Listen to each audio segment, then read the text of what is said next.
한 회사의 매각이 갑자기 멈춰 섰습니다. 그런데 말이죠. 이 매각을 누가 맡고 있는지를 두고 서로 전혀 다른 이야기를 하고 있어요. 오늘 이 엇갈린 주장 속에서 과연 진실은 무엇인지 한번 파헤쳐 보겠습니다. 자, 그럼 바로 본론으로 들어가 보죠. 주주들은 물론이고 시장 관계자들까지 혼란에 빠뜨린 이 미스터리.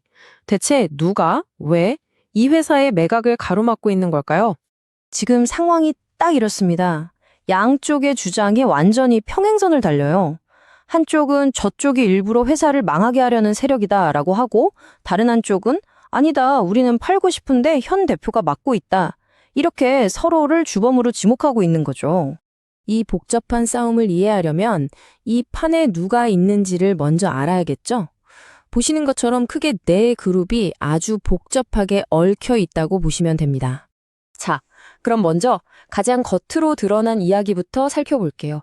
바로 모든 게 합법적이고 투명하게 진행되고 있다는 공개 매각이라는 약속 말입니다. 회사가 상장 폐지라는 큰 위기에 처하니까 공개 매각을 통해 회사를 살리겠다. 이런 공식 발표가 나왔습니다.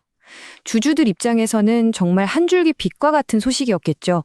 심지어 투명성을 높인다면서 3일 PwC라 끈 아주 공신력 있는 대형 회계법인이 이 일을 주관한다고 하니깐요. 와, 이건 정말 제대로 하려나 보다. 다들 그렇게 믿었을 겁니다. 하지만 말이죠. 이 공개 매각, 정말 우리가 알던 그대로였을까요? 여기서부터 이야기가 완전히 다른 방향으로 흘러가기 시작합니다. 이 질문이 바로 공식적으로 발표된 모든 내용을 뒤엎는 가장 핵심적인 질문입니다. 도대체 진짜 시장의 매물로 나왔던 건 뭐였을까요? 놀랍게도 취재 결과 드러난 사실은 바로 이겁니다.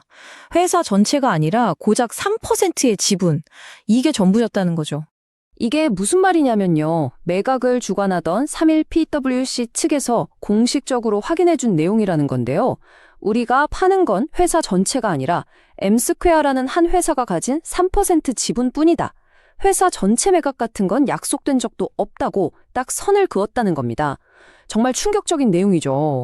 자, 이 공개 매각이 사실상 가짜였다는 게 드러나면서 이게 단순히 일회성 사건이 아니라 과거부터 쭉 이어져 온 어떤 거대한 계획의 일부라는 주장이 나옵니다.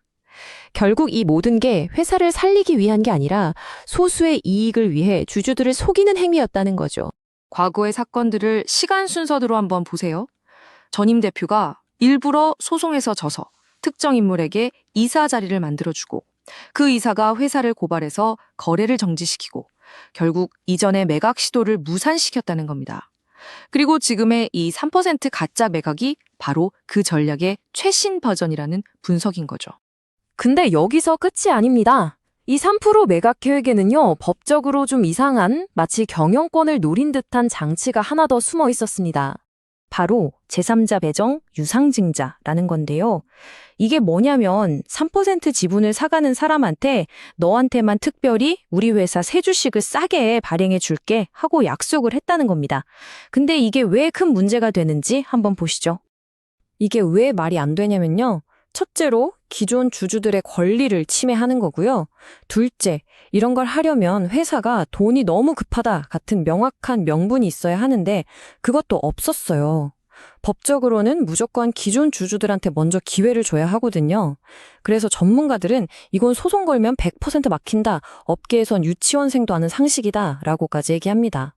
한마디로 처음부터 될 수가 없는 계획이었던 거죠.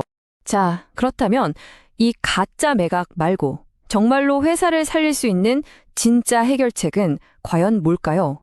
다시 한번 정리해 볼까요?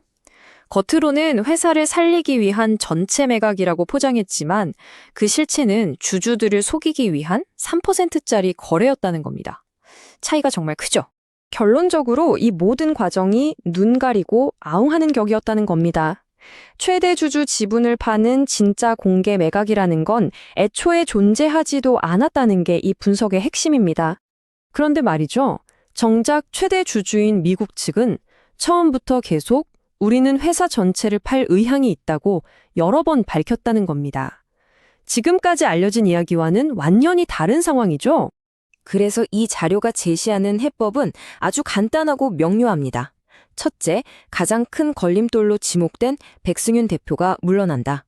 둘째, 주주들이 최대 주주인 미국 측과 손을 잡는다. 그리고 마지막으로 지체 없이 진짜 회사 전체 매각을 추진한다. 바로 이겁니다. 자, 이렇게 상반된 주장들이 모두 수면 위로 드러났습니다. 이제 공은 이 새로운 정보를 접하게 된 주주들에게 넘어갔는데요. 과연 그들은 어떤 선택을 내리게 될까요? 앞으로의 상황이 정말 주목됩니다.